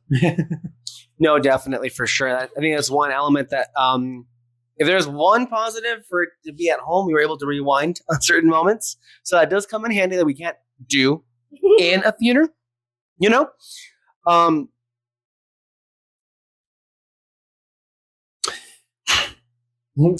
Look, I don't even know where to go. I just feel like, I think, oh, wait, no, I do know. Sorry. I was like, wait a minute, where's my thought? Do we have any notes as far as things that they could have handled better? I'm quite interested to feel or just to know what you thought about how they handled what was the name of those people at the beginning? The unsomething? No, Oh. Undesired? No. Well, they were, but I mean, Oh my god. the Denied. the denied. The denied. The denied. Okay. Yeah. How do we feel that they were handled? No, they're cool. I mean, it's not. It's pretty much like the beginnings of the Korra stuff. Yeah. So that's pretty interesting. I feel like the non-benders were very much like not addressed at all. And even, I mean, again, this becomes an issue in Korra where they're like, the Republic City basically became just for like benders, and we like don't exist here, which they do, which is how we get the first season. I don't know. I think it's like just meant to be that way. I think we're kind of supposed to fill in the blanks a little bit. I'm sure with like everything moving forward, hopefully we do get more stories. I think it's gonna be like a recurring thing until Korra, and that's when it gets addressed. I mean, I don't know if anyone would complain about it, but I would say if someone was, they're probably thinking like they just come out of nowhere. Because like it never really gets brought up at all in the Last Airbender of like non-benders. No, it never gets brought up. My thing is, I guess in what she just said, I think it actually does fit. Yeah. Actually, because this is literally them showing us that Team Avatar had blind spots. Because that's a huge fucking issue. And to them, they're like, anyway, what's for lunch? Not, to be fair, they have a whole other crisis happening that could end the world, right? But like, that's one of the things where I'm like, it's not discussed, which I'm not criticizing because we have a whole show later on that addresses that, right? This is not a critique. It's just a little bit of a nitpick as far as like, and not even a nitpick for like this show, but just like, girl, where's your head at? Okay, so one of the girls gets saved by the Avatar, and she's like, he saved me. Yeah. Bitch, he saved the world. Yeah. He's a hero. He saved countless lives. And you're like, oh my God, did you know that Avatar guy was a hero? No, that to me was a little bit like, yeah, I think I see why you're who you're with. Yeah, I mean, it was very like, but that's just because we know him. I know. Yeah. But also the world knows him. He saved them. It was the Fire Nation was about to literally obliterate the Earth Kingdom to the ground. Who doesn't know this story? It's been 10 years. You're telling me that you couldn't find out by anybody else talking in some kind of tavern that these people saved the fucking planet? I'm sorry. I don't know why this is upsetting me. It's weird. Yeah. I think maybe because she basically ruined a air temple. That was crazy. Yeah. I was in shock. No, but yeah. I thought they were overall though. I thought they were handled fine. They were more sidelined than the main characters were for sure. They really were just like they were the muscle. They ended up being the muscle for so that who Taga is that for the gang to do something towards them and all that, to have like something to do. I mean, it would have been cool for all of them together fight Taga, but it had to be a personal thing with Aang and Taga, so it's perfectly fine. Yeah. Well, we're not going to get into the moment, the part of the review where we can just talk about individual moments that we want to bring up. So that stood out to us, just like small little fun things. So Flamio Hot Man. Yes, I was gonna say that. Oh my gosh, all the letters Aang sent to the others, but yeah. Momo talking sense to Taika Waititi spirit. Like that kills me. And I was really impressed with the voice actor for Sokka because I think of all of them, he was the one that felt most like him. And dude hasn't changed. Yeah, he's still just kind of like bumbling through things, but competently bumbling through things and figuring it out. I want to shout out, as you mentioned, that sequence when Toph and Zuko and Katara and Sokka are like literally saving that fucking airship was about to like crash into the surface, and they brought it back up. And I think that more than reaffirmed their value in the story, in Aang's story. I'll think of a few more as we talk about them, but go ahead, David. I mean, other moments. Cabbage Guy, I think they took it just a tiny bit too far with him screaming at the sky and all that. I really liked it when they. It's been memed to death at this point. Yeah. I mean, it's like I liked how they were going with it. It was. You should have worn your shirt, honestly. The shirt that we were earlier at Box Lunch, and there was a shirt that had the cabbages guy on there, and she should have bought it and had it on for the. That way, you could have worn it right now to this review. Would have been very much in spirit. But it was him in tears, and he's just like, my cabbages. And I thought they were going to end it there, but then they added like... They linger a little on it, sure, yeah. You had it perfectly well in that one. Wish we could have gone more with Kyoshi Warriors. They were just more. There. They weren't here. Yeah, basically. They were. It was like a blink and you'll miss it. Yeah. I mean, they could have been cool in the end. What if like they got airbending powers too? Like... In the end, like they infiltrated the denied people or something, and then they got it. That would have been sick. Oh, that could have worked. Okay. Anyway, but I guess that kind of defeats the whole undenied being sidelined if the Kyoshi Warriors are like focusing on them. Sure. So hey, it's a huge world. Yeah. And I think one of the things that I'm continuously impressed with, again. Konietzko and DiMartino do basically everything better than anybody else does as far as like when they're handling a world or a mythology, because they do. But one of the things that they continue to do, literally, I think without fail, is they keep adding layers and layers to the mythos. Like they have such a rich like history that they can just like make something up and it still fits like spiritually, and it doesn't really ever, I feel like, goes against anything that was established before.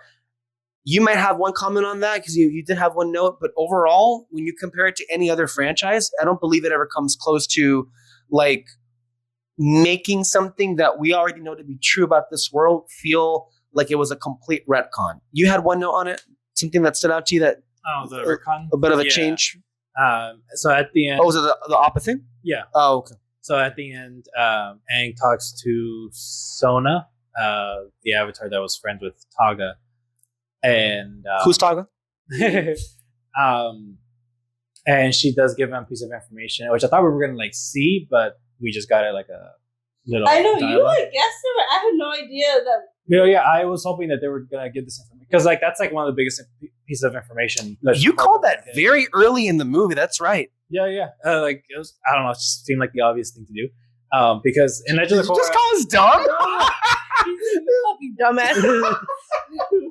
No. I mean, I didn't see it coming. I mean, because like in Legend of Korra, like they have sky bison, but like they're very much like have a brownish tint to them in their fur, and it never really gets explained. Do they? I don't remember this. Yeah, that's always been a standout for me. Yeah, and so I don't know if it actually does get explained. I feel like it might have in the third season. But basically, those sky bison are different from Appa. So the brownish tint is supposed to signify. Let me see. That they're like a different, like, subsection, I guess you could say, of sky bison. And I think even like their brown colors, like in the back, their stripes, I guess. Like, Yeah. they have more of it than Appa does, or something like that. Oh, I see. Like, Yeah, You're right. even the He's lemurs- right. He's right. Yeah. even the lemurs, they're like ring-tailed lemurs. They're not like Momo, and so again, I can't remember if it was explained in Legend of Korra or not, but yeah, they're a subsection of species, and we just assumed that Appa mated with those, and that's kind of how his line kept going and all that. But it never really explained how he even found this, Aang found them, or anything like that. So I figured, yeah, more than likely when this movie comes out, we're gonna get an explanation of that. And I always just imagine a scene like that. I don't know how he would have gotten the information. It could have been from a past avatar. Could have been like, I always found it interesting, like somehow Azula finds it and she's like, does this to be like, hey, sorry for all the trouble, here's this gift to you, or something like that. But I liked it that it was come from the past avatar going like, there's this section of the world that you've probably never been to. Go and check it out. There's probably some other temples. And The reaction of Aang and Appa to see those sky bison alone is just, yeah, and that alone is worth this movie existing, honestly. I was on the verge of tears, honestly, when that happened. and the retcon that I was talking about is that these clearly look like Appa. They don't look like the ones from Legend of Korra. It could have just they could have just retconned it. It's fine because It's not that much of it. They don't look that different. no, it was always a standout to me, but it's always like I felt like unnecessary. He could have just been, these sky bison just fled and found some hidden place, and that's how they thrived or something like that. It could have always been explained like that. It would have been perfectly fine. So I don't know if maybe the writers just couldn't think of anything at the time or what, but yeah. And so that's one bit of retcon maybe that happened with Legend of Korra, but it's nothing. Spirit World stuff. They kind of come into different versions of themselves, and I love how Alexis pointed it out about how they were like in a way like taking on different versions. We had Sokka and Aang revert back to the Last Airbender versions, and then we had Katara and Zuko become their Korra versions, and then of course immediately had a Spirit World. Taika Waititi, what do we call them? A demon, or what do we call them? A spirit creature, whatever. Immediately shipped them. Yeah. And then saying that touched the nerve when Aang got in there. It was like, Hey. Do you guys also realize that Katara and Zuko were the versions that Sokka and Aang never got to see those two characters in? True. No, yeah. Like, I was actually kind of disappointed that Sokka didn't turn on because we didn't get to see that. That's at all true. in Korra. Yeah. So either way, though, it was a funny bit. it was like, I mean, how I said it during the movie, it was interesting how we got to kind of bridge both the original show and sequel show in this moment, and it was used effectively, and it made sense, and not just like, look at this thing. I don't know. Maybe some people might feel that way, but I definitely didn't feel like it was that. Not when it's handled with this much depth and this much humor and just this much confidence. And it's just also good. A lot of those other examples that I feel like you're talking about in your mind and from other places and other franchises, we know who. Again, no flair, no humor, just very dry. Like, I'm here, guys. Where's my applause? This is not what this was. But I mean, Sokka's reaction, like, who are these old people? Where do they come from? I love Zuko being like, what did they say? Like, he's really old. The whole thing with Taika Waititi, that character was really cool, and everything in that was hilarious. And how he launched them from his nostrils, is that what it was? All the way up to the air temple that was being dragged from the spirit world into Republic City, which, by the way, so apparently it's just never been a good place to live, right? Because I just feel like that place is always under like the threat of annihilation. Yeah, pretty much. Right? Like it's not just me. Like that place just continuously is like a target on its back. Like every time. And from the very beginning, and I'm like, I'm sorry, after that incident, I'm moving. I'm not gonna go back there again. Yeah. So I was just these absurdities that just come to my mind when I'm thinking about like the things that happen here. The water spirit coming back. Oh yeah, Oh, yes, that was so good. and he swallowed them yeah, right to get into the spirit world. To get Yeah, into spirit- I mean, they basically went into the spirit world the same way Zhao did. If you Yeah. remember Legend of Korra. Yeah, that's true. So- Yeah, Oh, I didn't even like put that together. Yeah. So yeah, but no, it was really cool when he called him in because I thought he was going to be the lion. he's still there. They say. Yeah. Admiral Zhao is still there. Yeah, he's still going. You're the Avatar. Anyway, I thought he was going to call the lion turtle from the third season, but no, it was. The water I agree turtle. with you. In that moment, I think we could all see that they were going to get that lion turtle, that specific one to come back, Mhm. and it ended up being the water spirit, right? The water. Yeah, yeah. water spirit too, and it looked amazing too. Like they very much were really trying to hit on to make it look more like the Miyazaki Yes, monster yes. from Princess Mononoke. So like it looked freaking fantastic. But yeah, I just a small moment, but again, just speaking to the unbotheredness of Toph. So after Taga, Mhm. right? After he escaped and he abandoned Team Avatar to be there before they get into the spirit world, she's just like, well, there's not enough islands for all of. She was like ready to spend the rest of her life on those islands. I love that. I mean, she literally lives in a swamp in Korra, Yeah. so True. I kind of would have preferred the island than the swamp, but Yeah. But no, I also liked where the islands were. Because I always just imagine, well, we've always seen the map of the world, and I always just imagine that, like, what's the other side? not even just that. I always assumed that, like, they were just sort of far apart from each other. Like, if there's like the Northern Water Tribe was just like if this is the world, Northern Water Tribe is on top, Earth Kingdom right here, Southern Water Tribe, like just super far apart, like our world and all that. But no, they really are just super close together, every part of their world, and then everything else that you just don't see, it's all empty and all that. And I just never really imagined it that way. But yeah, it's really cool how they expanded on that. I love seeing Taga's reaction to Zuko's airship because I mean, technology was just not there 5,000 years ago. Yeah. Also, the unearned, Undesired. they are. No, that's what I keep saying. The denied. Desired. Well, like they clearly aren't. But the denied. So let me just see if I can get this straight. They attempted to assassinate the Avatar several times. They attempted to assassinate the head of state of the Fire Nation, Zuko, and they basically declared war on Republic City. How many years do you feel they'll be imprisoned? Who knows?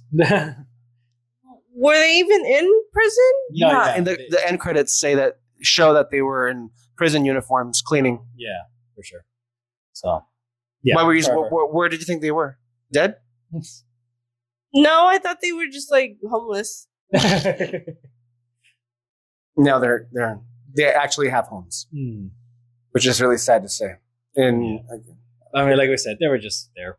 I mean, they were part to the plot to get started on the plot and all that, but they're just there in the end. yeah, just thinking about all the little things that were in because there's a lot actually here. Well, one thing, The mouth foam guy oh my gosh, yes, and he has a kid, and his that wife does the was same pregnant. thing. Yeah, and his wife was just like so embarrassed of him. It's so funny, yeah. Because I do think we do see like his descendant in Korra, like we see someone like that. Oh, So, okay. At least we were to assume that's like his descendant. But one thing, so this is a focus on Aang. I would love other movies where it just focuses on the other characters.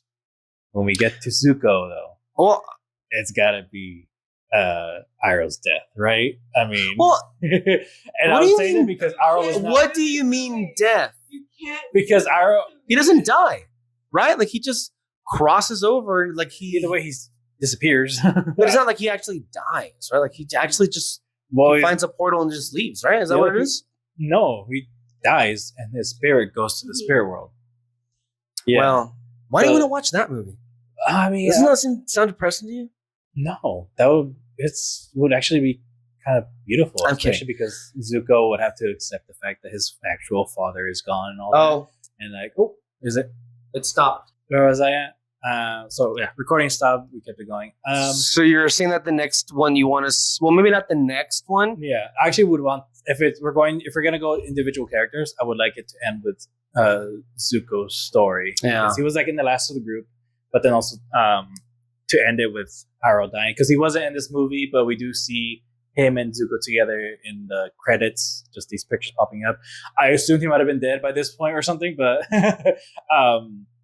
no, he's very much alive. Just wasn't in this movie, which I can maybe understand. Maybe the voice actor didn't want to do it, or maybe they just didn't need him. I think it's No. also just look. You have to show him immense restraint. They could have had moments where Uncle Iroh could have been here, but he didn't really have a place in the story. Woody in some other movie, Yeah. you know. Mhm. That movie is catching strays today from this Yeah. panel, and I think deservedly so. Not that we, From this panel, from you. not just me. It's not just me. So it was the panel as a whole, collectively. I think it would really be cool to see a Sokka film, especially if it ever addressed him not being a bender in connecting with what was sprinkled in this film. That would be an interesting thing to explore with that character because he never really. I mean, I'm not sure never, but like him being the lead of a film that features that storyline, I think would be very interesting. Oh yeah, for sure. I think this could, if let's say they make more of these with the individual characters, they could be a constant threat to them, and they can probably build up to Red Lotus. Because I got a feeling the way they described it in Korra, they were like the biggest villains that they probably ever faced, and some people even theorize that they were probably the reason Sokka died. Like one of them might have killed them or something, like in a big battle to imprison their main forces. So to really build them up as like. Never mind. I don't want to see his Sokka story because I No. know it's when he dies. No, I I know it's gonna be when he dies No, because we don't know how he dies. No, I don't think his movie. And would I'm die. not sure some of us want to know how he does, is what she's saying, David. No, I don't think he would die in his own movie. I think it would be a conversation between him and the Denied.